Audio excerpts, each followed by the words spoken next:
वह थका हारा उस वक्त ऑफिस से लौटा था कि तभी आया दौड़ती हुई हर्षित के पास आई। उसके चेहरे की परेशानी को देख वह भी अचानक से घबरा गया। उसके मन में सबसे पहला ख्याल अपने बच्चे को लेकर आया। वो तुरंत बोला, क्या हुआ? करण ठीक तो है ना? आया कहने लगी कि वह बहुत बीमार है। मैंने आपसे पहले भी कई बार कहा है। लेकिन इससे पहले कि आया और कुछ हर्षित से कहती, वह तुरंत दंदनाता हुआ अपने कमरे में पहुंचा और चिल्लाने लगा, तुम्हें जरा भी एहसास है? मेरा बच्चा बीमार है, उसे माँ का दूध चाहिए और एक तुम हो जिसे सिर्फ अपनी फिक्र है। आखिर तुम्हें हो क्या गया है? हर्षित ने दांत किटकिटाते हुए सानवी से यह बात कही थी। उस वक्त वो बहुत गुस्से में था, लेकिन सानवी बड़े ही आराम से अपने होठों पर रेड कलर की लिपस्टिक का आखिरी टच दे रही थी। उसने इस वक्त फिटिंग की चमचमाती हुई मैक्सी पहन रखी थी। गले में डायमंड का नेकलेस था और बाल खुले हुए थे। वह कहने लगी, हर्षित प्लीज मुझे बोर मत करो। हर रोज बस एक ही बात लेकर मेरे सामने आ जाते हो। देखो मेरी दोस्त की शादी है, तुम्हारी बाकी की बातें मैं आकर सुन लूंगी। Okay sweet heart. ये कहते हुए वह जैसे ही कमरे से बाहर जाने लगी तो हर्षित ने उसकी कलाई पकड़कर उसे अपनी तरफ खींच लिया था। वह कहने लगा, तुम्हें अपने बेटे की जरा भी परवाह नहीं है क्या? तुम्हें कुछ भी सुनाई नहीं दे रहा? करण को कुछ हजम नहीं हो रहा। 3 दिन से मेरा बच्चा भूखा है, उसे इस वक्त माँ का दूध चाहिए, और तुम हो कि तुम्हें कोई फिक्र ही नहीं है। अरे माएं तो अपने बच्चे के जरा से बीमार पड़ जाने पर रो रो कर बेहाल हो जाती हैं, लेकिन तुम पर तो जैसे कोई असर ही नहीं हो रहा। सानवी ने अपनी कलाई हर्षित के हाथ से छुड़ाई और कहने लगी, क्या हो गया है तुम्हें? क्यों ऐसे टिपिकल मर्दों की तरह बिहेव कर रहे हो? कहाँ है नौकर? उसकी जिम्मेदारी है करण को संभालना। मैं उसे मुफ्त के पैसे नहीं देती हूँ। करण को संभालने की तनख्वाह लेता है वह। सब्र करो, मैं बुलाती हूँ उसे और बोलती हूँ कि करण का फीडर अच्छी तरह से धोए, गर्म पानी से उबाले और फिर फीडर बना के दे। वह ठीक हो जाएगा। आखिर दवा भी तो दी है ना तुमने। तुम बेवजह परेशान हो जाते हो। अरे बच्चे ऐसे ही पलते हैं, कभी बीमार होकर कभी ठीक होकर। अब प्लीज मुझे जाने दो, मैं आया को सब कुछ अच्छे से समझा दूंगी। हर्षित की परवाह किए बिना सानवी कमरे से बाहर निकल गई और हर्षित उसे देखता ही रह गया। उसका बेटा कर्ण रो रो कर सो चुका था। वह पिछले 1 महीने में काफी कमजोर हो चुका था। अभी वह सिर्फ 3 महीने का था। जब से हर्षित और सानवी की शादी हुई थी, शुरू के कुछ महीने तो बहुत अच्छे गुजरे थे। हर्षित ने सानवी को मोहब्बत भी बहुत दी थी और खूब घुमाया फिराया भी था। शादी के तुरंत बाद ही उसने विदेश घूमने की फरमाइश की थी। हर्षित के पास पैसों की कमी नहीं थी, इसलिए वह उसे सानवी की बताई हुई हर जगह लेकर गया। विदेश में सानवी ने जी भरकर खूब शॉपिंग की, मौज मस्ती की, और वापस आकर भी उसने घर की कोई जिम्मेदारी नहीं ली थी। घर में वैसे भी करने को कुछ खास था ही नहीं। खाना बनाने के लिए बावर्ची था, सफाई के लिए नौकर लगे थे। वह रोज किटी पार्टियों में जाती, खूब घूमती फिरती, अपनी सहेलियों में वक्त गुजारती और काफी देर रात तक घर वापस आती। रात को जब हर्षित अपने ऑफिस से लौटता, तब भी उसके सामने नौकर ही खाना परोसते थे, क्योंकि सानवी तो घर पर होती ही नहीं थी, और अगर होती भी थी तो उसे हर्षित के खाने पीने की कोई परवाह नहीं होती थी। हर्षित ने कई बार कहा कि मुझे अच्छा लगेगा अगर तुम खाने की टेबल पर मेरे पास बैठ जाया करो, साथ खाना खाया करो, कुछ देर बात कर लिया करो, या प्लेट में सब्जी ही परोस दिया करो, मुझसे पूछ लिया करो कि मुझे क्या पसंद है। तो वह कहती, कम ऑन हर्षित, तुम कैसी गवार टाइप की बातें कर रहे हो? देखो, हमने ऐसी सोसाइटी में आंख नहीं खोली जहां मर्द कमा कर लाए और औरत उसका पसीना देखकर अपना दुपट्टा पेश कर दे, पूरा दिन उसके कामों के लिए अपनी हालत बिगाड़ के रख ले, आधा दिन घर के कामों में और आधा दिन किचन में बर्बाद कर ले। वह अपने नाखूनों पर नेल पेंट लगा रही थी जब हर्षित कमरे में आया और उसे नाइट सूट में देखा।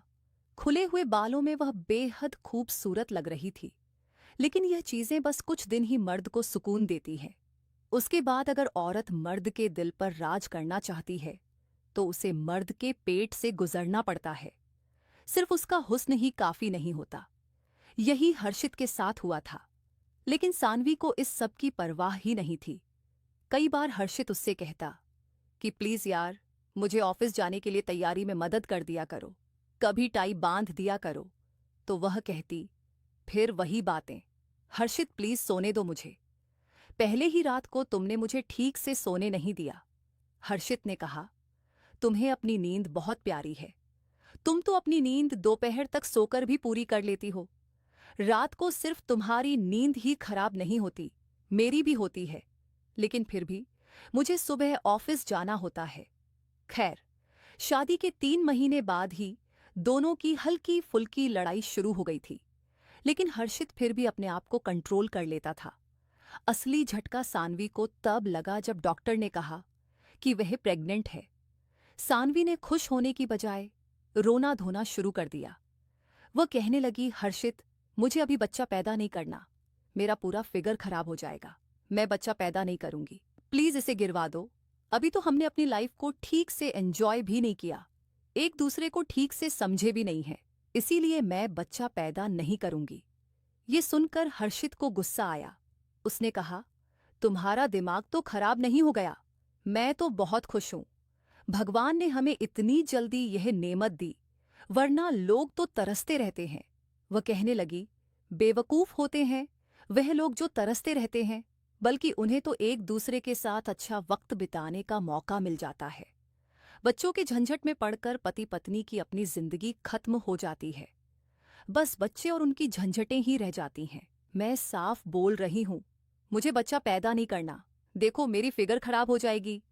हर्षित कहने लगा, ये फिगर तुम्हें किसी को दिखाना है, मुझे दिखाना है ना, मैं तुम्हें हर हाल में पसंद करूंगा, और तुम प्रेगनेंसी के बाद जिम ज्वाइन कर लेना, उससे दोबारा से तुम्हारा फिगर ठीक हो जाएगा। देखो मुझे औलाद चाहिए। हर्षित की बात को कभी भी सानवी ने सीरियसली नहीं लिया था, वह तो शायद बच्चा खुद ही गिरवा देती लगी। लेकिन हर्षित के पापा बहुत खुश थे और उन्होंने इस बार सानवी पर सख्ती की थी कि वह किसी भी किटी पार्टी में नहीं जाएगी, हील नहीं पहनेगी, आराम करेगी। और सानवी को शायद हर्षित के पापा से कुछ डर था या लिहाज, तभी उसने अपना इरादा बदल दिया था। लेकिन जैसे जैसे वक्त गुजरता गया और सानवी का शरीर बदलने लगा, तो वह बार बार हर्षित को कोसती कि तुम्हारी जिद की वजह से देखो मैं कितनी बेढंगी लग रही हूं, गर्दन पर, चेहरे पर, सब जगह धब्बे पड़ने लगे हैं। अगर यही बच्चा तुम मर्दों को पैदा करना पड़ता तो पता चलता कि क्या हालत होती है। यह कहकर मुंह बनाते हुए वो लोशन अपने गले और चेहरे पर लगाकर कॉटन से साफ कर रही थी। कहने लगी, इतना ब्लीच कर चुकी हूं, लेकिन यह निशान हटते ही नहीं। हल्की हल्की काली स्याही गर्दन और चेहरे पर दिखने लगी थी, जैसे अक्सर औरतों की प्रेगनेंसी के दौरान हो जाता है। और हर्षित जो बेड पर तकिया लगाकर बैठा था, लैपटॉप पर काम कर रहा था। सानवी की बात सुनकर उसने गहरी सांस ली, लैपटॉप साइड पर रखा और उठकर ड्रेसिंग टेबल के सामने आ गया, जहां वह खड़ी अपना चेहरा और गर्दन रगड़ रही थी, निशान साफ करने की कोशिश कर रही थी। तभी हर्षित ने पीछे से अपने दोनों हाथ उसकी गर्दन पर रख दिए और वह कहने लगा, सच बताऊं, इस रूप में तो तुम और भी ज्यादा हसीन लग रही हो, शादी की रात भी इतनी प्यारी नहीं लगी थी। हर्षित उसका दिल रखना चाह रहा था, लेकिन सानवी कहने लगी, बस भी करो, तुम्हारे यह जुमले मुझे तसल्ली नहीं दे सकते। जानते हो मिस्टर मल्होत्रा ने क्या कहा? उन्होंने कहा, मिस सानवी, आपने इतनी जल्दी बेबी प्लान क्यों किया? आपकी तारीफ तो मैं सबके सामने ये कहकर करता था कि मैंने इस लड़की को पिछले 4 साल से ऐसा ही देखा है, हमेशा फिट और स्मार्ट, और ये हमेशा खूबसूरत रहेगी। लेकिन आपने तो शादी के कुछ ही महीने बाद ये सब कर दिया। ये सुनकर हर्षित के माथे पर बल पड़ गए। वो कहने लगा, वो कौन होता है तुम्हें इतने गौर से देखने वाला? देखो, ये अपने दोस्तों के घर आना जाना और पार्टियां करना छोड़ दो। तुम्हारी सहेली का पति कौन होता है जो तुम्हारी इस तरह से तारीफ करे और ऐसी बातें करे? उसके अंदर शर्म हया नहीं है क्या? हर्षित की बात सुनकर सानवी कहने लगी, ओहो, क्या हो गया, क्यों इतना रिएक्ट कर रहे हो? क्या हुआ जो मल्होत्रा ने कह दिया? तुम भी उसकी बीवी को कुछ कह दिया करो, तुम्हारी तरह थोड़ी ही है वो कि छोटी छोटी सी बातों पर बुरा मान जाए। हर्षित कहने लगा, मैं क्यों भूलूं उसकी बीवी को कुछ, मुझे आदत नहीं है दूसरों की बीवियां देखने की। जैसे तैसे सानवी ने 9 महीने निकाले थे। जैसे ही बेटा पैदा हुआ उसे लगा बस उसकी जान छूट गई। उसने पहले ही अपनी सास से साफ कह दिया था कि आप लोगों को बारिश चाहिए था तो मैंने आपको पैदा करके दे दिया है, लेकिन मैं इसे अब बिल्कुल नहीं संभालूंगी। आपको चाहिए तो आप लोग ही देख लो। बहरहाल हर्षित अपने बेटे को देखकर बेतहाशा खुश था। 2 महीने तक आया ने ही उसे संभाला था।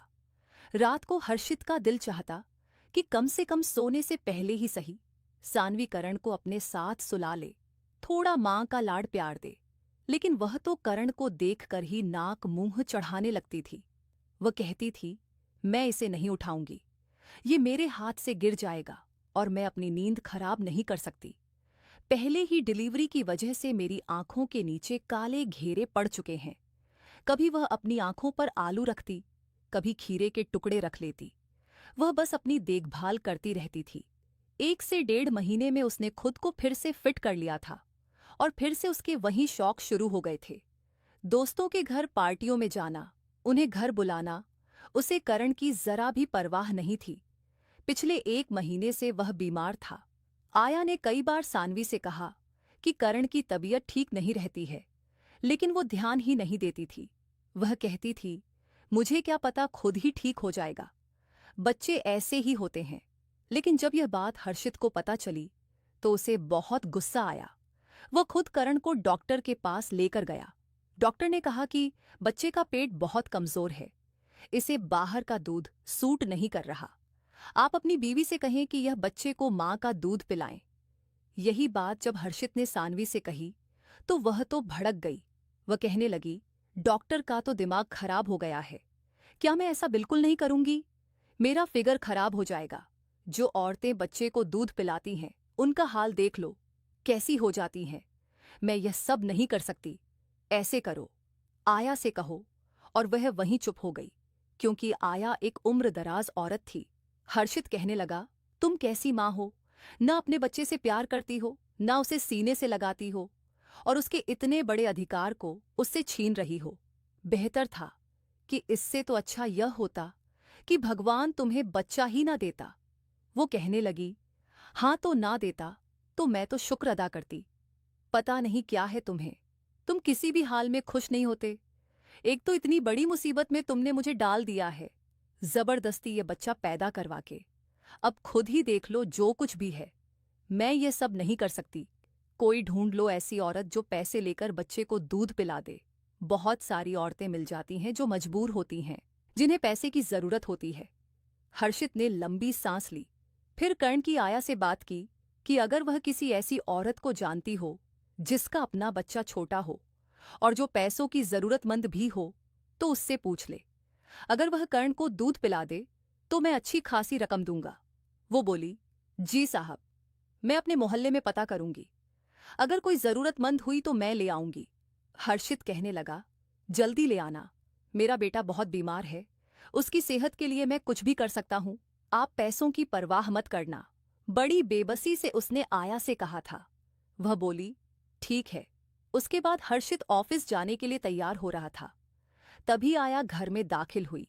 एक दुबली पतली सी लड़की उसके साथ थी, जिसने साड़ी के पल्लू से खुद के चेहरे को अच्छे से लपेट रखा था, बस उसकी आंखें ही दिखाई दे रही थी। हर्षित उस वक्त अपने ड्राइवर से गाड़ी निकलवाने को कह रहा था। जैसे ही उसने आया के साथ एक लड़की को देखा तो समझ गया कि शायद बेटे के लिए इंतजाम हो गया है। वह तेज कदमों से आया के पास आया और कहने लगा, आपने मेरा काम कर दिया। वो बोली, जी साहब, यह हमारे मोहल्ले में रहती है, इसकी बेटी भी आपके बेटे की उम्र की ही है, बेचारी बहुत मजबूर है। इसका पति कुछ भी कमाता धमाता नहीं है, सिर्फ दारू पीता है। ये खुद लोगों के घरों में काम करती है और अपना घर भी जैसे तैसे संभालती है। जैसे ही हर्षित की नजर उस लड़की की आंखों पर पड़ी तो उसे अजीब सा लगा और लड़की ने भी नजरें झुका ली। फिर अचानक वहीं से पलटकर वह कहने लगी, आया अम्मा, मैं यहां काम नहीं करूंगी, मैं कहीं और कर लूंगी। हर्षित कहने लगा, क्यों, यहां क्या दिक्कत है? आया अम्मा ने आपसे पहले ही बात की थी, जाहिर है आप यहां इसी काम के लिए आई हैं, तो अब मना क्यों कर रही हैं? लेकिन उस औरत ने अपना चेहरा उसकी तरफ नहीं किया, बल्कि दरवाजे की तरफ रुख किए रखा और बोली, मुझे इस घर में काम नहीं करना, मुझे किसी के बच्चे को नहीं संभालना। हर्षित को लगा जैसे यह आवाज जानी पहचानी है। पता नहीं उसे क्या हुआ। एकदम से वह चंद कदम आगे बढ़ा और उस औरत के सामने खड़ा हो गया। उसकी आंखों से बहते आंसू देखकर उसे झटका सा लगा। वह आंखें उसके लिए अजनबी नहीं थीं। उसने बेइख्तियार हाथ बढ़ाकर उसके चेहरे पर पड़ा पल्लू हटा दिया और तभी हर्षित के होश उड़ गए। वह तो सोच भी नहीं सकता था कि इस हालत में उसकी मुलाकात नैना से हो जाएगी। हर्षित आंखें झपकाना भूल गया और नैना दोबारा से अपना चेहरा ढकती हुई तेज कदमों से उस बंगले का दरवाजा खोलकर बाहर चली गई। वह सोच भी नहीं सकता था कि नैना उसे इस हाल में मिलेगी। इस खस्ता हालत में ऑफिस जाने की बजाय वह वापस पलटकर अपने बंगले में आया। तेज कदम उठाते हुए अपने कमरे में पहुंचा, जहां सानवी बेखबर सो रही थी। वह सोफे पर बैठकर अपना सिर पकड़कर सोच में गुम हो गया। उसका दिमाग काम नहीं कर रहा था। वह तो कह रही थी कि उसका बहुत अच्छा रिश्ता आया है, वह बहुत खुश है। क्या यही था वह बहुत अच्छा रिश्ता? कई सवाल हर्षित के दिमाग में घूम रहे थे, जिसका जवाब उसके पास नहीं था। वह अभी तक उलझा हुआ ही था जब अचानक दरवाजे पर दस्तक हुई और करण के रोने की आवाज आने लगी। आया अम्मा थी। वह कहने लगी, साहब जी, ये चुप ही नहीं कर रहा। कब से कोशिश कर रही हूं। एक घूंट इसने दूध का नहीं पिया और कल रात भी पिलाया था, वह भी नहीं पी सका। जैसे ही मुंह में फीडर डालती हूं, ये 5 मिनट बाद उल्टी कर देता है। अगर बच्चे के पेट में खुराक नहीं जाएगी तो ऐसे तो यह बीमार पड़ जाएगा। ये बात सुनकर हर्षित और भी ज्यादा परेशान हो गया था, लेकिन सानवी अभी भी बेखबर सोई हुई थी। उसे जरा भी परवाह नहीं थी। आया अम्मा की आवाज से सानवी की आंख खुली तो वह झुंझलाकर कहने लगी, जाओ यहां से। क्या शोर मचा रखा है? एक बच्चा नहीं संभलता तुमसे? पैसे किस बात के लेती हो मुझसे? चलो जाओ, मेरी नींद खराब मत करो। यह कहकर सानवी ने करवट बदली और फिर आंखें बंद कर ली। बड़े गुस्से और अफसोस से हर्षित ने उसे देखा, फिर उठकर कमरे से बाहर आ गया और कहने लगा, मुझे उस औरत के घर जाना है। आया अम्मा, आप मुझे उसके घर ले चलो। अंदर ही अंदर वो बहुत परेशान था। आया अम्मा बोली, लेकिन उसने तो साफ मना कर दिया है। मैंने उसे बहुत समझाया, पर वह समझ ही नहीं रही। हालांकि उसे पैसों की सख्त जरूरत है, लेकिन पता नहीं क्यों वह मान ही नहीं रही। ये तो हर्षित भी जानना चाहता था कि आखिर नैना उसकी जिंदगी से अचानक चली क्यों गई थी। हर्षित के दिमाग में बहुत से सवाल घूम रहे थे, जिनके जवाब सिर्फ नैना ही दे सकती थी। उसने कहा कि आप मुझे उसके घर ले चलो, मैं खुद उससे मिन्नतें कर लूंगा। आया अम्मा बोली, ठीक है, चलो मैं ले चलती हूं। हर्षित ने करण को अपनी गोद में लिया और आया अम्मा के साथ गाड़ी में बैठ गया। वो इलाका बहुत पिछड़ा हुआ था। छोटी छोटी गलियां जहां से गाड़ी बमुश्किल गुजर रही थी। एक टूटा फूटा सा घर आया। सामने गाड़ी वहीं रुकी। अंदर से शोरोगुल की आवाजें आ रही थी। एक आदमी चिल्ला रहा था, अरे चुड़ैल औरत, जब तुझे अच्छे काम का ऑफर मिल रहा था तो क्यों छोड़कर आई? अब ये घर क्या तेरा बाप चलाएगा? ये मर्दाना आवाज हर्षित के कानों में पड़ी। नैना जोर से बोली, ये सब मेरी जिम्मेदारी नहीं है। घर चलाना मेरा काम है, लेकिन कमाना तुम्हारा काम है। तुम क्यों घर पर पड़े रहते हो? वह आदमी गुर्राया। अच्छा, मेरे सामने जुबान चलाएगी तू? पता नहीं अंदर उसने क्या किया कि नैना चीखने लगी। ये सुनते ही हर्षित का दिल जोर से धड़क उठा। उसने दरवाजे पर दस्तक दी तो वही आदमी गुस्से में गरजा, कौन है? आया अम्मा बोली, मैं हूं, दरवाजा खोल। दरवाजा खोला तो सामने एक करीब 35 साल का हट्टा कट्टा आदमी खड़ा था। जैसे ही उसकी नजर हर्षित पर पड़ी तो बोला, ओ बुढ़िया, ये कौन है? फिर गाड़ी पर नजर पड़ी तो उसके तेवर बदल गए। आया अम्मा बोली, तमीज से बात कर, ये सेठ साहब हैं। अगर नैना मान जाए तो ये अपने बच्चे की खातिर अच्छे खासे पैसे देंगे। ये सुनकर वो आदमी एकदम बदल गया और मुस्कुराकर बोला, अच्छा अच्छा, अंदर आइए साहब, बाहर क्यों खड़े हैं? हर्षित अंदर दाखिल हुआ। छोटा सा आंगन था और सामने बस एक कमरा। आंगन के कोने में चूल्हा और बर्तन बिखरे पड़े थे। एक छोटी सी बच्ची चारपाई पर लेटी रो रही थी और नैना उसके पास बैठी अपने आंसू पोंछ रही थी। जैसे ही उसकी नजर हर्षित पर पड़ी तो फौरन खड़ी हो गई और दुपट्टे से अपना चेहरा छुपाने लगी। हर्षित ने कहा, आप वापस क्यों चली गई थी? नैना बोली, इसलिए क्योंकि मुझे यह काम नहीं करना था। उसका पति बीच में ही बोला, कैसे नहीं करेगी साहब, आप बेफिक्र रहो, ये कल से आ जाएगी। उस आदमी ने नैना की तरफ ऐसे गुस्से से देखा मानो उसका गला दबा देगा। हर्षित को बड़ा गुस्सा आया। उसने कहा, मैं खुद बात कर लूं। वो बोला, बात क्या करनी है? मैंने आपको जुबान दे दी है। हर्षित बोला, नहीं, मुझे आपकी बीवी की हाँ चाहिए, क्योंकि मेरे बच्चे के साथ इसे अपनी बेटी को भी पालना होगा। अगर ये राजी नहीं होगी तो कोई फायदा नहीं। हर्षित नैना के सामने जाकर हाथ जोड़कर खड़ा हो गया। नैना घबराकर पीछे हट गई। हर्षित बोला, मेरा बच्चा बहुत बीमार है, प्लीज आप इसे जिंदगी दे सकती हैं। इसी वक्त उसे मां की जरूरत है। आपकी इस कुर्बानी का बदला मैं कभी नहीं चुका पाऊंगा। ये मेरे लिए बहुत बड़ा एहसान होगा। बाकी आपकी दुनियावी जरूरतें पूरी करने की जिम्मेदारी मेरी होगी। प्लीज इनकार मत करना, वरना मेरा बच्चा मर जाएगा। उसका लहजा इतना दर्द भरा था कि नैना चाहकर भी कुछ बोल नहीं पाई। उसने ना हाँ की ना, बिल्कुल वैसे ही जैसे पहले बिना कुछ कहे उसकी जिंदगी से चली गई थी। उसका पति फिर बीच में बोला, क्यों नहीं करेगी? करेगी, मैं आपको गारंटी देता हूं। लेकिन हर्षित बोला, मुझे सिर्फ आपकी बीवी की हाँ चाहिए। हर्षित ने नैना की आंखों में देखते हुए कहा, बताइए नैना, क्या आप मुझ पर यह एहसान करेंगी? ये सुनकर नैना फूट फूट कर रो पड़ी और बोली, कौन कौन से एहसान करूं तुम्हारे ऊपर? क्या तुम पर एहसान करना ही मेरा काम रह गया है? बहुत चाहकर भी वह साफ इनकार नहीं कर पाई। तभी करण फिर से रोने लगा। आया अम्मा उसे बहलाने लगी, लेकिन वह लगातार रो रहा था। हर्षित की आंखों में आंसू आ गए। उसने कहा, 2 दिन से मेरे बच्चे ने कुछ नहीं खाया, भगवान के लिए मेरा साथ दो। मैं जिंदगी भर तुम्हारा यह एहसान नहीं भूल पाऊंगा। ये सुनकर नैना का दिल पिघल गया। वह बोली, आया अम्मा, बच्चा मुझे दो। आया अम्मा ने तुरंत करण को उसकी गोद में दे दिया। नैना तुरंत उसे कमरे में ले गई। बहुत मुश्किल होता है किसी और के बच्चे को अपने बच्चे का हक देना, लेकिन वह उस मासूम को सीने से लगाए उसे प्यार दे रही थी। कुछ ही देर में बच्चा अपनी भूख शांत कर गहरी नींद में सो गया। नैना देर तक उसे देखती रही। वह बिल्कुल अपने पिता के जैसा लगता था। नैन नक्श उसी के जैसे थे। थोड़ी देर बाद नैना कमरे से बाहर आई और आया अम्मा से बोली, यह अब सो गया है, उनसे कह दो कि मैं कल से आ जाऊंगी। लेकिन हर्षित बोला, कल नहीं, आपको अभी मेरे साथ चलना होगा। आप अपनी बेटी को भी साथ ले लीजिए। नैना का पति झट से बोला, हाँ हाँ, जाओ जाओ और इसे भी साथ ले जाओ। तभी नैना का पति तुरंत कहने लगा, साहब जी, पैसों की बात करो। तो हर्षित ने बड़ी तीखी नजर से उस लालची इंसान को देखा। वो पूछने लगा, कितने पैसे चाहिए? यह सुनकर उस शख्स की आंखों में लालच चमक उठा।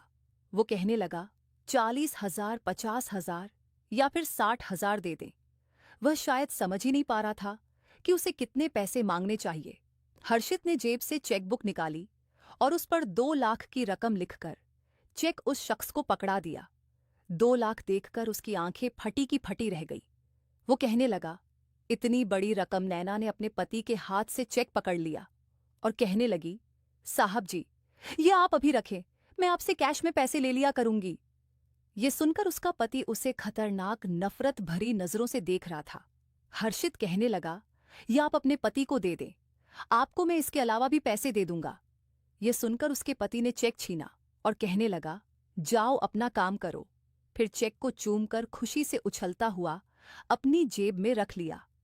बेबस होकर नैना अपनी बेटी को लेकर हर्षित की गाड़ी में बैठी।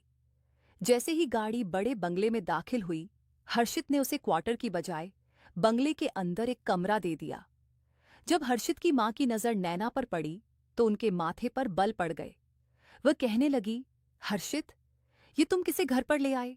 हर्षित कहने लगा, अपनी बच्चे की मां को, क्योंकि आपकी पसंद की हाईफाई बहू तो ना तो अपने सगे बेटे को दूध पिलाने को तैयार है और ना संभालने को। वो उसकी बात को नजरअंदाज कर कहने लगी, जानते हो ये लड़की कौन है? हर्षित कहने लगा, मैं कैसे भूल सकता हूं, मैं उसे कभी नहीं भूल सकता। अब आप चुप रहें तो बेहतर होगा, क्योंकि अब मेरे बच्चे की जिंदगी का मामला है। अगर आपकी किसी भी बात की वजह से नैना यहाँ से वापस चली गई और मेरे बच्चे को कुछ भी हुआ तो इसकी जिम्मेदारी आप पर होगी और खामियाजा भी आप ही भुगतेंगी। यह सुनकर हर्षित की माँ मालती देवी माथा पकड़कर अपने कमरे में चली गई। हर्षित ने नैना को अपने गेस्ट रूम में ठहराया और अपनी नौकरानी को बुलाया। कहने लगा, मैडम के लिए दूध, फल और बहुत सारे ड्राई फ्रूट्स लेकर आओ। नैना हैरान होकर पूछने लगी, लेकिन ये सब क्यों? हर्षित ने कहा, आपको अच्छी खुराक की जरूरत है। दो दो बच्चों को पालना कोई आसान काम नहीं होता। यह कहकर वो कमरे से बाहर चला गया और गहरी सांस ली।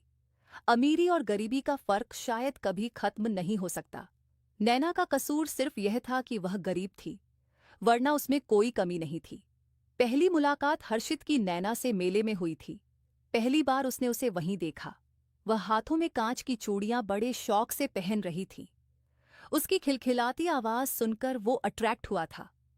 अपने दोस्त के साथ उस दिन वो मेले में गया था। 19 साल की वो खूबसूरत सी लड़की उसके दिल को भा गई थी। लेकिन कांच की चूड़ियां महंगी थी। पहले उसने चूड़ियां अपने हाथ पर चढ़ाई और फिर उन्हें खानकाया।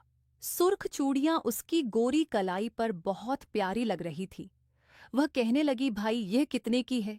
दुकानदार ने कहा, 400 की है। वो कहने लगी, इतनी महंगी क्यों?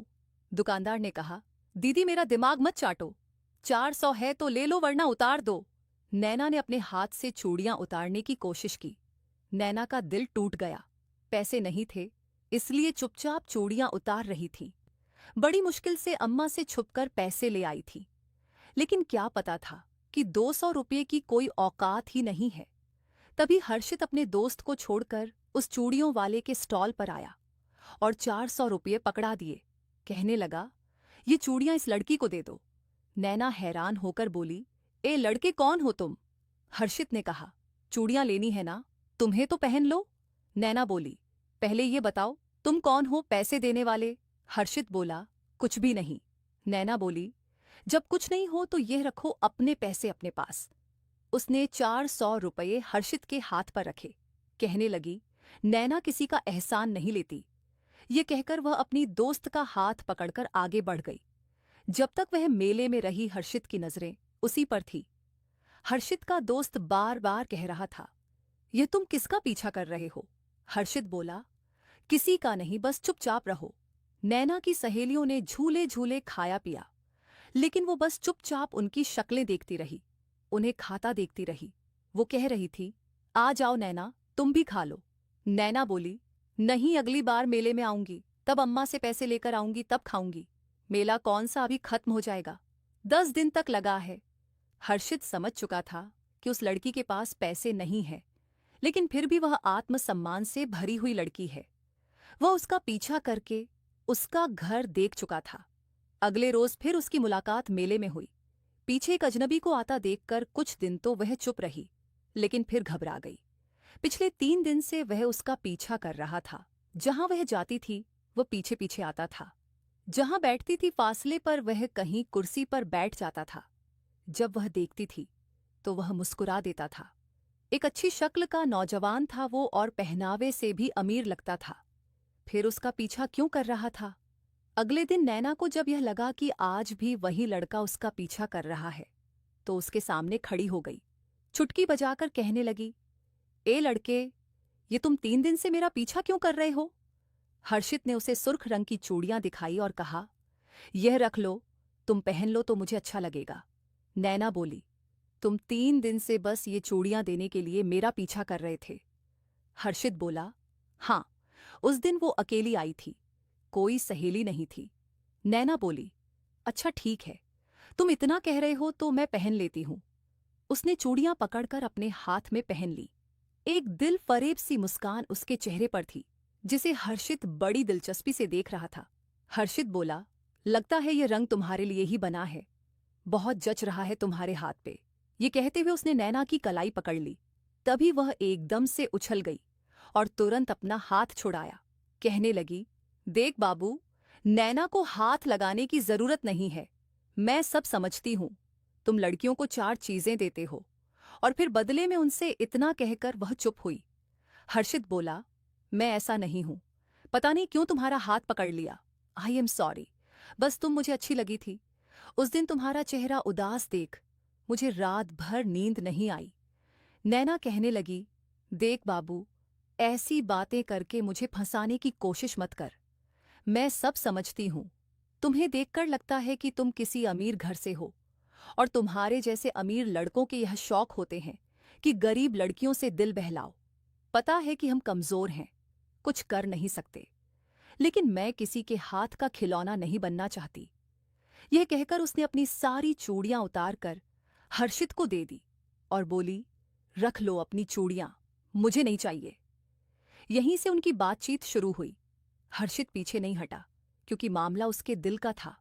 धीरे धीरे नैना को भी उसकी मोहब्बत पर यकीन होने लगा। लेकिन जब यह खबर हर्षित की मां को मिली तो वह भड़क गई। उसने पहले हर्षित को रोकने की कोशिश की, लेकिन हर्षित कहता रहा, मैं शादी उसी से करूंगा। गरीब है तो क्या? गरीबी के अलावा उसमें कोई कमी नहीं है। संस्कारी है, सुशील है, खूबसूरत है, कम पढ़ी लिखी है तो क्या हुआ? आगे मैं पढ़ा लूंगा। मालती देवी को यह बर्दाश्त नहीं था कि किसी गरीब की बेटी को अपने घर की बहू बनाया जाए। इसलिए वह नैना के घर गई और उसके माता पिता के सामने नैना को खूब बेइज्जत किया और पैसे उसके मुंह पर मारे। उन्होंने कहा, इन पैसों की खातिर ही तुम मेरे बेटे के पीछे पड़ी हो ना? ये लो, ये रख लो, लेकिन भगवान के लिए पीछा छोड़ दो मेरे बेटे का। नैना ने पैसे उन्हीं को दे दिए और बोली, मैं तुम्हारे बेटे के पीछे नहीं आई, वो मेरे पीछे आ रहा था। मैं इतनी भी गिरी पड़ी नहीं हूं कि पैसों के लिए मर्दों को अपने आप को सौंप दूं। उसी दौरान रवि का रिश्ता उसके लिए आया। हालांकि वह जानती थी कि लड़का जुआरी है और काम भी नहीं करता, लेकिन जल्दबाजी ने उसने उसी से शादी कर ली ताकि मालती देवी को यह ना लगे कि वह उसके बेटे को फंसाना चाहती है। लेकिन किस्मत ने उसे फिर उसी मोड़ पर ला दिया। अब करण उसकी जिम्मेदारी बन चुका था। नैना के पास अब कोई काम नहीं था सिवाय करण को संभालने के। कर्ण अपनी खुराक पूरी करके खेल रहा था, बेड पर लेटा अपने हाथ पांव चला रहा था। नैना अब रिया को गोद में उठाकर दूध पिला रही थी। तभी कमरे का दरवाजा खुला। सामने सुर्ख गाउन में सानवी उसे गुस्से से देख रही थी। नैना ने फौरन दुपट्टा ठीक किया। सानवी ने कहा, ये क्या कर रही हो? तुम मेरे बच्चे को छोड़ के अपनी बेटी को संभाल रही हो? क्या इसके पैसे दिए गए हैं तुम्हें? नैना बोली, मैं आपके बेटे को उसका हक दे चुकी हूं, अब मैं इसीलिए अपनी बेटी को संभाल रही हूं। सानवी दोबारा चिल्लाई, तुम यहां सिर्फ मेरे बेटे के लिए हो, अपनी बेटी के लिए नहीं।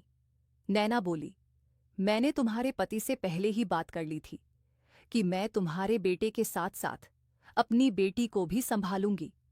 तुम्हारा पति मुझे मिन्नत करके यहां लाया है, वरना मुझे यहां रहने का कोई शौक नहीं है। सानवी ने रिया को नैना की गोद से छीन लिया और पीछे कर दिया। मेरे बेटे को संभालो, अपनी बेटी को नहीं। नैना को सानवी का रवैया देखकर हैरत हुई। वो बोली, मैंने कहा ना, तुम्हारे बेटे की खातिर मैं अपनी बेटी का हक नहीं मारूंगी। उसने रिया को उठाया और खड़ी हो गई। दरवाजे के बाहर हर्षित खड़ा था। उसने सानवी को गुस्से से देखा और कहा, तुम खुद अपने बच्चे को संभालती नहीं हो। अब जब मैंने इंतजाम किया है तो ये तुमसे बर्दाश्त नहीं हो रहा। सानवी बोली, इसे किस चीज के पैसे देते हो तुम?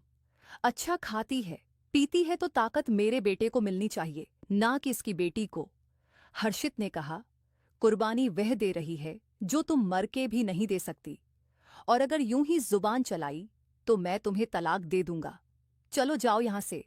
सानवी यह सुनकर तब गई। बोली, तुम क्या समझते हो खुद को? तुम मुझे छोड़ दोगे तो क्या मैं तुम्हारे नाम पर बैठी रह जाऊंगी? अरे बहुत हैं मेरे चाहने वाले। हर्षित गुस्से में सानवी की कलाई पकड़कर अपने कमरे में ले गया और बेड पर पटका। शर्म नहीं आती तुम्हें? ऐसी बातें करते हुए ये बातें खानदानी औरतें नहीं करती, बाजारी औरतें करती हैं। सानवी बोली, मैं तुमसे शादी करके पछता रही हूं। मैं तुमसे कहा था कि मुझे ऐश करने दो, लेकिन तुमने अपना बच्चा मेरे सर पर डाल दिया। अब मैं तुम्हारे साथ जिंदगी नहीं गुजार सकती। आज एक बच्चा है, कल 2 बच्चे हो जाएंगे। हर्षित ने कहा, तो और तुम क्या चाहती हो? शादी के बाद सबके बच्चे होते हैं और हर औरत अपने बच्चे संभालती है। यही जिंदगी है और ये हमेशा चलता आया है। सानवी कहने लगी, मुझे यह जिंदगी बिल्कुल पसंद नहीं, मैं बस एंजॉय करना चाहती हूँ। हर्षित कहने लगा, तो एंजॉय करो, लेकिन मेरे बच्चे के मामले से दूर रहो। सानवी बोली, क्यों दूर रहूं? पैसे दे रहे हैं, मुफ्त में तो काम नहीं करवा रहे। हर्षित बोला, किसी की ममता की कोई कीमत नहीं होती। सानवी छिड़कर बोली, तुम जिस तरह से उस औरत पर मेहरबानियां कर रहे हो, सब नजर आता है।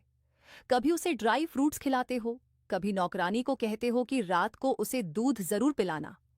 वो नैना लगती क्या है तुम्हारी? हर्षित बोला, कुछ नहीं लगती, पर वह मेरे बेटे को अपनी ममता जरूर दे रही है। जब तुम्हारा बेटा बीमार होता है तो वह पूरी रात उसके लिए जागती है। सानवी बोली, तो क्या हुआ, इस चीज के पैसे लेती है? हर्षित ने बड़े दीन भाव से उसे देखा था। हर्षित बोला, अफसोस की बात है कि तुम्हारे लिए हर चीज का मोल होता है। मैं सिर्फ उसकी जरूरत पूरी करता हूं, लेकिन जो कुछ वह मेरे बेटे को दे रही है वह बहुत ज्यादा है। बात यहीं खत्म हो चुकी थी। एक बार नैना बच्चों को संभाल रही थी, तभी आया अम्मा घर पर आई। जब से नैना ने करण को संभालना शुरू किया था, आया अम्मा ने काम छोड़ दिया था। वैसे भी वो काम छोड़ना चाहती थी, क्योंकि उनके बेटे की अच्छी नौकरी लग गई थी। वह बड़ी परेशानी में बंगले पर आई और सीधे नैना के पास आई। कहने लगी, नैना जल्दी चलो, रवि के साथ बड़ा झगड़ा हुआ है। उसके विरोधी गुंडों ने उस पर चाकू से वार किए हैं। ये सुनकर नैना का दिल धक धक करने लगा। वह भागी दौड़ी हुई दोनों बच्चों को घर पर छोड़कर गई, लेकिन जब तक हॉस्पिटल पहुंची तब तक रवि मर चुका था। हालांकि रवि ने कभी उसके साथ अच्छा व्यवहार नहीं किया था, मारपीट करता था, लेकिन फिर भी वह उसका पति था। वह बहुत रोई थी, लेकिन माँ बाप उसे अपने पास रखने को तैयार ही नहीं थे। वह खुद भी गरीब थी। फिर कर्ण उसका आदी हो चुका था, मजबूरन ही सही, लेकिन उसे वापस हर्षित के घर आना पड़ा। हर्षित अब ज्यादातर उसके कमरे में नहीं आता था, वो बस दोनों बच्चों को संभालती रहती थी। लेकिन इस दौरान सानवी की आदतें और बिगड़ने लगी। अब वो रात के 12 बजे तक लौटती। हर्षित नशे में होती और हर्षित उससे लड़ता। वो झगड़ते समय कहती, छोड़ दो मुझे, तुम जैसे बहुत मिल जाएंगे, लेकिन तुम्हें मुझ जैसी खूबसूरत औरत नहीं मिलेगी। अब तो मालती देवी को भी अपने फैसले पर पछतावा होने लगा था, क्योंकि उनकी पसंद की हाई सोसाइटी की बहू उनके साथ भी बदतमीजी करती थी। वह अपने पति और अपने बच्चे को बिल्कुल भी देखने को तैयार नहीं थी, बस अपनी खूबसूरती पर फिदा रहती थी। तंग आकर एक दिन आखिरकार हर्षित ने सानवी को तलाक दे दिया, लेकिन उसे कोई अफसोस नहीं था। वह कहने लगी, अच्छा हुआ मेरी जान छूटी। फिर सानवी वापस चली गई। मालती देवी को उस वक्त अफसोस हुआ कि उन्होंने कितना गलत फैसला किया था। आज भी उनका पोता उसी लड़की की गोद में परवरिश पा रहा था, जिसे उन्होंने सरेआम बेइज्जत करके और पैसे मुंह पर मारकर उसे नीचे गिराने की कोशिश की थी। जब से रवि का देहांत हुआ था, नैना ने पैसे लेने तक छोड़ दिए थे। वह कहती थी, मुझे अब इन पैसों की जरूरत ही नहीं है, खाना पीना मुझे यहीं से मिल जाता है। चंद दिन में ही करण की सेहत बहुत अच्छी हो गई थी। अब तो वह टूटे फूटे लफ्ज़वी बोलने लगा और सबसे पहले उसने मम्मा कहना सीखा। वो नैना को ही मम्मा कहता था। रिया उससे 1 माह छोटी थी। दोनों ही बच्चे नैना के आदी हो चुके थे। जब एक दिन हर्षित ने नैना से शादी के लिए कहा, लेकिन उसने साफ इनकार कर दिया। नैना बोली, नहीं साहब, मखमल में टाट का पैबंद अच्छा नहीं लगता। अपनी हैसियत मैं पहले भी जानती थी, बस आपने ही मेरे दिल में यह बात डाली कि अमीरी गरीबी का कोई फर्क नहीं होता। लेकिन आपकी माँ ने बहुत अच्छे तरीके से मुझे यह फर्क समझा दिया था। अब बार बार मेरे जज्बात से मत खेलो। हर्षित बोला, मेरे दिल में आज भी तुम हो नैना। मैंने बहुत कोशिश की कि सानवी के साथ पूरा इंसाफ करूं, लेकिन उसे शायद मेरी जरूरत ही नहीं थी। मेरा बच्चा तुम्हारे बिना नहीं रह सकता, और ना ही मैं। अगर तुम चाहो तो माँ खुद तुमसे माफी मांगेंगी अपने रवैये की, लेकिन प्लीज मुझे और मेरे बच्चे को मत छोड़ो। मैं रिया को बिल्कुल बाप के जैसा प्यार दूंगा, मेरा भरोसा करो। वह रिया को भी उतना ही चाहता था जितना करण को। नैना को मालती देवी ने खुद यह बात कही थी कि उनसे गलती हो गई। उन्होंने हीरे को छोड़कर कांच को अपने हाथ में लिया और अपना हाथ जख्मी कर बैठी। अपने बेटे को भी उन्होंने मजबूर किया कि वह उनके हाई सोसाइटी के दोस्त की बेटी से ही शादी करे। लेकिन अब उन्हें एहसास हुआ कि यह गलत फैसला था। जहां करण को मां की मोहब्बत मिल रही थी, वहीं रिया को बाप की छत भी मिल रही थी। इसीलिए नैना ने हर्षित के हक में फैसला तो दे दिया, लेकिन शादी के बाद वह बहुत घबरा रही थी। जब वह कमरे में आया तो दोनों बच्चे सो चुके थे। जैसे ही हर्षित कमरे में आया, नैना ने आंखें बंद कर ली ताकि लगे कि वह सो रही है। लेकिन हर्षित देख चुका था। वह पास जाकर खड़ा हो गया और बोला, नैना, मैं जानता हूं तुम सो नहीं रही। देखो, मुझे तुमसे बहुत बातें करनी है, प्लीज उठो। हर्षित की बेचैन आवाज सुनकर उसका दिल धक धक कर रहा था, लेकिन फिर भी आंखें बंद किए वो लेटी रही। हर्षित ने उसकी कलाई पकड़कर सोने के कंगन पहनाए तो उसने फौरन आंखें खोली। हर्षित बोला, तुम्हारी सुनी कलाइयां मुझे बिल्कुल भी अच्छी नहीं लगती। वो उठकर बैठ गई। फिर हर्षित ने बहुत सारी सुर्ख चूड़ियां उसके हाथों में पहनाई। हर्षित बोला, ये रंग तुम्हारे लिए ही बना है। नैना की आंखों से आंसू बह रहे थे। उसे नहीं पता था कि किस्मत उसके लिए ऐसा भी कोई फैसला कर सकती है। अब तक बड़ी कठिन जिंदगी उसने गुजारी थी। रवि ने कभी उससे मोहब्बत से बात तक नहीं की थी, कभी कांच की चूड़ियां तक उसे लाकर नहीं दी थीं। लेकिन उसने हमेशा वो रिश्ता ईमानदारी से निभाया। शायद अब उसे सब्र का फल मिल रहा था। हर्षित उसके दोनों हाथों को अपने हाथों में पकड़कर बैठा और बोला कि मुझे इस रिश्ते की शुरुआत की कोई जल्दबाजी नहीं है। नैना, तुम आराम से अपना वक्त ले सकती हो। मैं पहले भी तुम्हारा था और अब भी तुम्हारा ही हूं।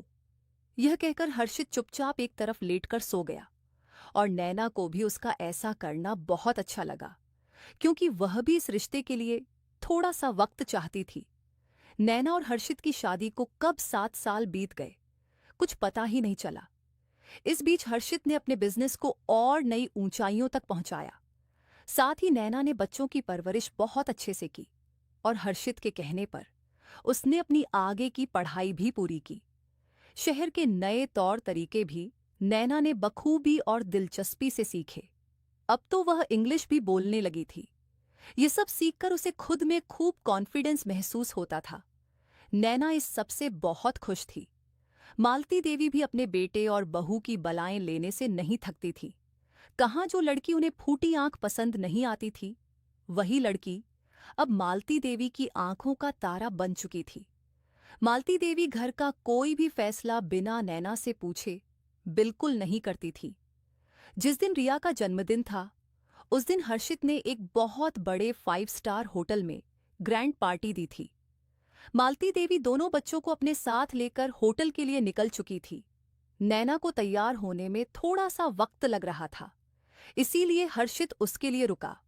नैना जब ब्लैक कलर की खूबसूरत साड़ी में तैयार होकर हर्षित के सामने आई, तो वह अपनी नजर हटा नहीं सका। उसके गले में इस वक्त 2 डायमंड के नेकलेस उसकी खूबसूरती में 4 चांद लगा रहे थे। हर्षित उसे देखते ही थोड़ी शरारत करने लगा, तो नैना ने उसे डांटते हुए कहा, हम पहले ही बहुत लेट हो चुके हैं, अब चुपचाप जल्दी चलिए। हर्षित ने उसके आगे झुकते हुए कहा, मालकिन जी। और फिर दोनों खिलखिलाकर सीढ़ियों से उतरकर नीचे हॉल में पहुंचे ही थे कि तभी सामने से एक औरत रोते हुए भाग कर आई और हर्षित के पैरों में गिर पड़ी।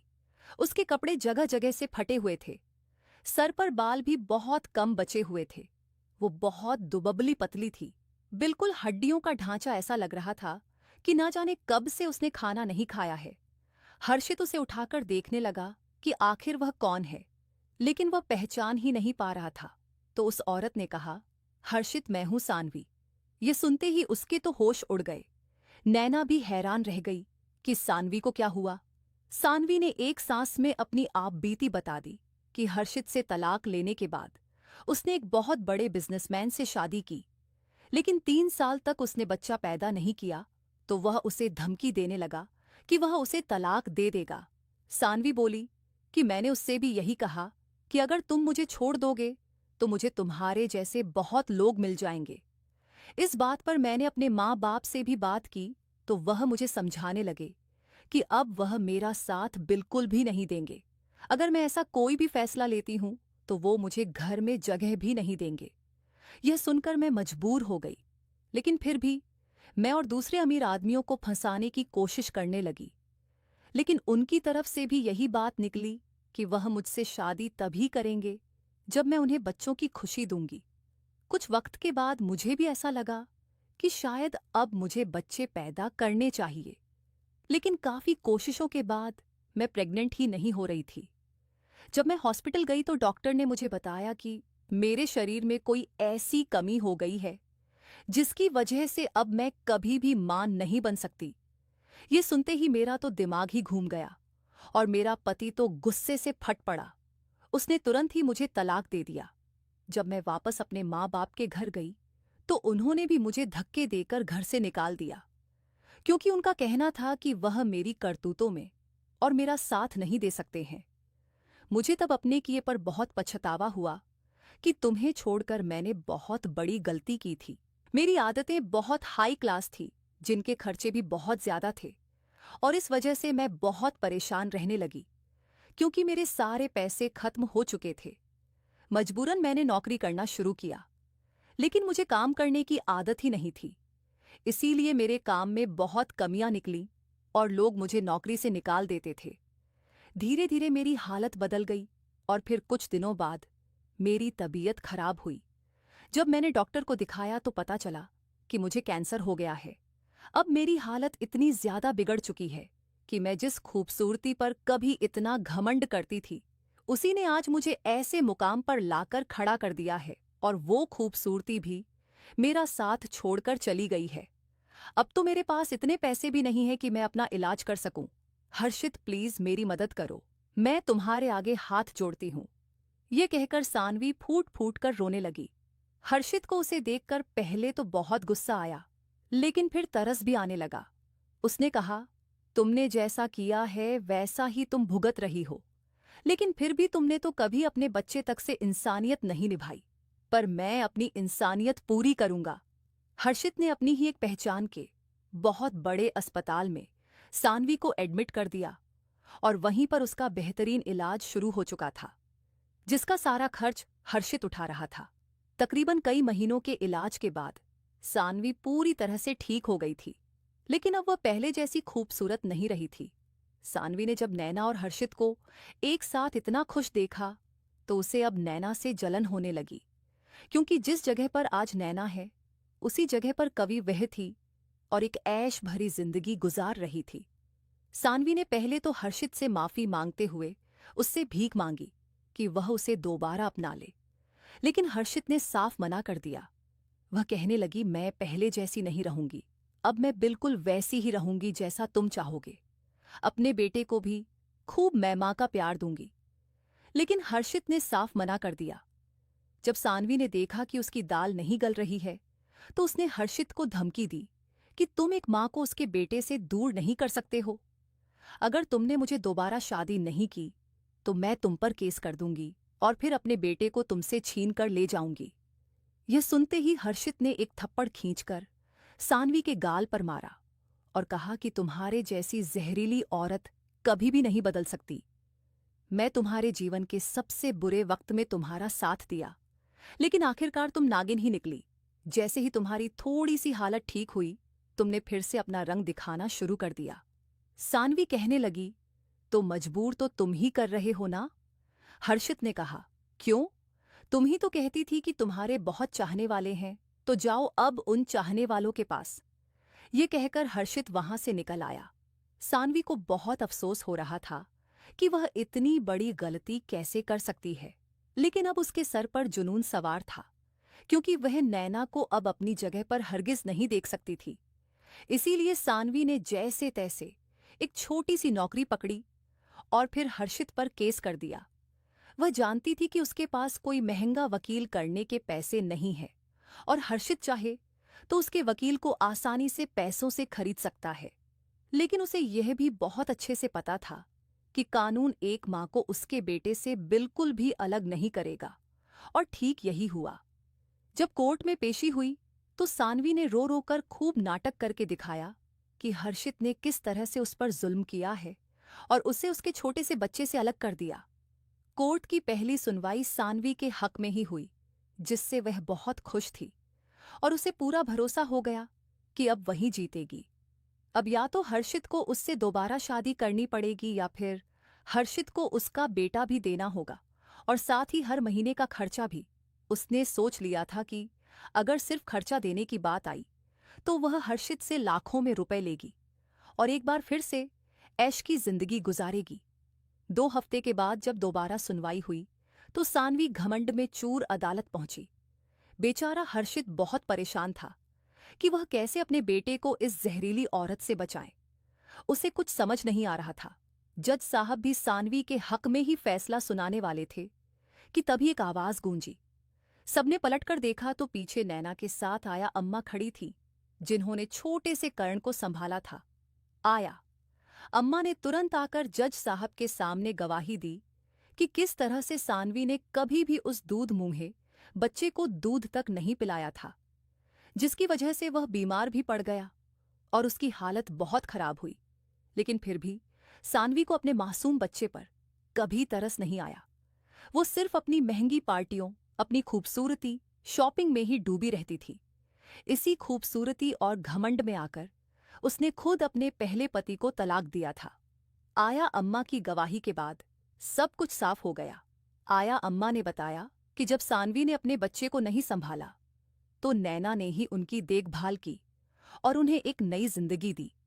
इसीलिए करण भले ही सानवी का सगा बेटा है, लेकिन उसका पहला हक नैना का ही बनता है, क्योंकि यहां जन्म देने वाली मां ने अपने बच्चों की कदर ही नहीं की। पर यहां ये कहावत भी बिल्कुल सही बैठ रही है कि पैदा करने वाले से पालने वाला बड़ा होता है। इस सब के बाद जज साहब ने हर्षित के हक में फैसला सुनाया और सानवी के मंसूबे धरे के धरे रह गए। ना तो उसे बच्चा मिला और ना ही पैसे। हर्षित ने चैन की सांस लेकर नैना को गले लगाकर थैंक यू कहा, क्योंकि आज अगर वह आया अम्मा को लेकर नहीं आती तो उसका बेटा उसे छीन लिया जाता। सानवी ने एक बार फिर दुखियारी बनकर हर्षित के आगे माफी मांगने की कोशिश की तो हर्षित ने उसके गाल पर थप्पड़ रखते हुए कहा, तुम्हारे जैसी चालबाज औरत का साया भी अब मैं अपने परिवार के किसी भी सदस्य पर नहीं पड़ने दूंगा। निकल जाओ मेरी जिंदगी से, वरना मैं तुम पर पुलिस केस कर दूंगा। ये सुनते ही सानवी डर गई और अपनी जान बचाकर वहां से भाग गई। हर्षित अब अपने परिवार के साथ सुकून भरी जिंदगी बिताने लगा था। दोस्तों, कुछ औरतें सानवी जैसी ही होती हैं। उन्हें सिर्फ अपने आप से मतलब होता है और किसी से भी नहीं। लेकिन वह यह भूल जाती है कि भगवान भी सब कुछ देख रहा होता है और हम जैसा बीज बोते हैं वैसा ही फल भी काटते हैं। खैर, सानवी के कोर्ट से अपमानित होकर चले जाने के बाद हर्षित ने राहत की सांस ली। उसने नैना और आया अम्मा दोनों को धन्यवाद दिया। आया अम्मा ने अपने नेक काम के लिए कोई इनाम लेने से मना कर दिया, बस इतना कहा कि नैना को खुश देखकर ही उन्हें संतोष है। नैना ने भी आया अम्मा को सम्मानपूर्वक विदा किया। कोर्ट से वापस आकर हर्षित और नैना ने एक दूसरे को देखा।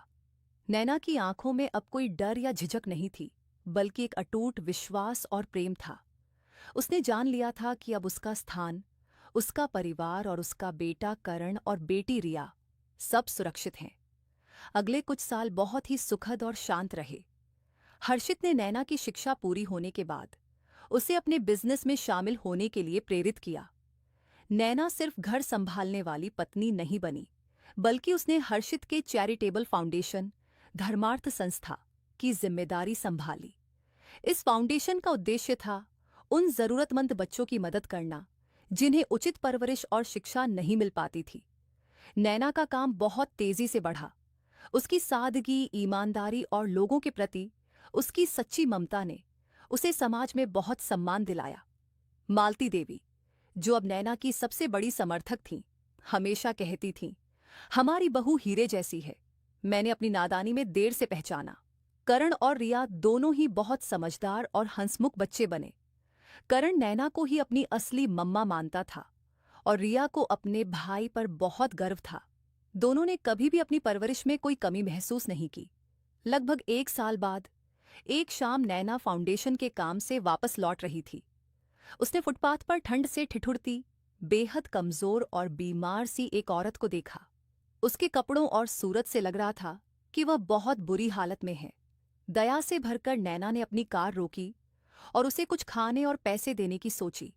जब नैना उसके करीब गई तो उस औरत ने रोते हुए अपना मुंह उठाया। नैना एक पल के लिए कांप गई। ये और कोई नहीं, सानवी थी। सानवी की आंखों में अब वो घमंड या तेवर नहीं था। उसकी आंखें खाली थीं और शरीर बिल्कुल टूट चुका था। कैंसर से ठीक होने के बाद वह फिर से अपने पुराने तौर तरीकों में लौट आई थी, जिसके कारण उसे हर जगह से निराशा मिली। एक और गलत रिश्ते और नशे की लत ने उसे इस हालत में ला दिया था। सानवी ने नैना को पहचान लिया। वह रोते हुए बोली, नैना, मैं तुमसे माफी नहीं मांग सकती। मैंने तुम्हारी जिंदगी बर्बाद करने की कोशिश की, तुम्हें नीचा दिखाने की कोशिश की। आज मेरी हालत देखो, मैं मरने वाली हूं। मेरी सुंदरता, मेरा पैसा, मेरा घमंड, सब कुछ मुझे छोड़कर चला गया। नैना का दिल पिघल गया। पुरानी कड़वाहट के बावजूद उसे सिर्फ इंसानियत दिखी। नैना ने तुरंत सानवी को पास के सरकारी अस्पताल में भर्ती कराया। वह जानती थी कि हर्षित को यह पसंद नहीं आएगा, पर वह उसे मरने के लिए नहीं छोड़ सकती थी। जब हर्षित को पता चला तो वह गुस्सा हुआ, लेकिन नैना की आंखों में झांककर उसने कहा, तुम महान हो नैना। मैंने उसे जिंदगी दी थी, उसने मेरी और मेरे बच्चे की जिंदगी बर्बाद करने की कोशिश की, लेकिन तुम्हारा दिल किसी के बुरे कर्मों का हिसाब नहीं करता। नैना ने जवाब दिया, हिसाब भगवान करेंगे। हर्षित, मेरा धर्म सिर्फ इंसानियत निभाना है। किसी को मरते हुए देखना मेरी ममता गवारा नहीं कर सकती, चाहे वह सानवी ही क्यों ना हो। सानवी को कुछ दिन बेहतर इलाज मिला, लेकिन उसका शरीर हार मान चुका था। अस्पताल में आखिरी सांस लेने से पहले उसने नैना का हाथ पकड़ा। नैना, तुम हमेशा सही थी। सच्ची दौलत पैसा नहीं, बल्कि ममता है, ईमानदारी है और प्यार है। तुम बहुत खुशनसीब हो, तुम जीती और मैं सब हार गई। ये कहकर सानवी की आंखें हमेशा के लिए बंद हो गईं। नैना ने गहरी सांस ली और कमरे से बाहर आ गई। उसे सानवी के लिए अफसोस हुआ, लेकिन अब वह जानती थी कि जिंदगी का यह कड़वा अध्याय हमेशा के लिए समाप्त हो चुका है। हर्षित, नैना और उनके बच्चे एक पूर्ण और खुशहाल परिवार के रूप में रहे। नैना ने रिया को बेटी का और कर्ण को बेटे का सच्चा प्यार दिया। मालती देवी ने भी अपने बेटे और बहू से मिली खुशी में अपनी बची हुई जिंदगी काटी। दोस्तों, ये कहानी हमें जीवन के कुछ महत्वपूर्ण सत्य सिखाती है। पैसा और सुंदरता अस्थायी है, चरित्र स्थायी है। सानवी का घमंड उसकी सुंदरता और दौलत पर था, जो अंततः उसे छोड़कर चली गई। नैना का मूल्य उसकी ममता, ईमानदारी और अच्छे स्वभाव में था, जिसने उसे एक परिवार और सम्मानपूर्ण जीवन दिया। ममता का कोई मोल नहीं। नैना ने बिना किसी लालच के करण को माँ का प्यार दिया, जो जन्म देने वाली माँ भी नहीं दे पाई। जैसा कि हर्षित ने कहा था, किसी की ममता की कोई कीमत नहीं होती, और यही वह चीज थी जिसने अंत में जीत हासिल की। कर्मों का फल। हम जीवन में जो बीज बोते हैं वही काटते हैं। सानवी ने स्वार्थ, लालच और घमंड के बीज बोए और अंत में उसे अकेलापन और निराशा मिली। नैना ने प्रेम, त्याग और ईमानदारी के बीज बोए और उसे सुख, परिवार और सम्मान का फल मिला। ऊंचाई हैसियत से नहीं, नियत से होती है। नैना ने अपनी हैसियत को कभी भी अपनी नियत पर हावी नहीं होने दिया। उसने साबित कर दिया कि एक इंसान का मूल्य उसके कपड़ों या बैंक बैलेंस से नहीं, बल्कि उसके अच्छे दिल और अच्छे कर्मों से होता है। हम जैसा बीज बोते हैं वैसा ही फल काटते हैं। दोस्तों, ये कहानी पूर्णतः काल्पनिक है। इसका उद्देश्य किसी व्यक्ति, संस्था या समाज की भावनाओं को आहत करना नहीं है। कहानी में दिखाए गए पात्र, घटनाएं और परिस्थितियां केवल सामाजिक संदेश देने के उद्देश्य से प्रस्तुत की गई हैं। हमारा मकसद यह बताना है कि झूठे इल्जाम, गलतफहमियां और गलत निर्णय किसी की जिंदगी बर्बाद कर सकते हैं। कृपया इसे एक सामाजिक और भावनात्मक सीख के रूप में देखें। हाँ तो दोस्तों, हमारी आज की यह कहानी आपको कैसी लगी कमेंट करके ज़रूर बताएं। और ऐसी ही कहानी सुनने के लिए आप हमारे चैनल TR हिंदी कहानी को सब्सक्राइब करें और हमारी इस कहानी को एक लाइक भी कर दें, साथ में हाइप भी करें। और हाँ दोस्तों, आप इस कहानी को किस शहर से सुन रहे हैं वो भी कमेंट करके अपने शहर का नाम जरूर बताएं। धन्यवाद।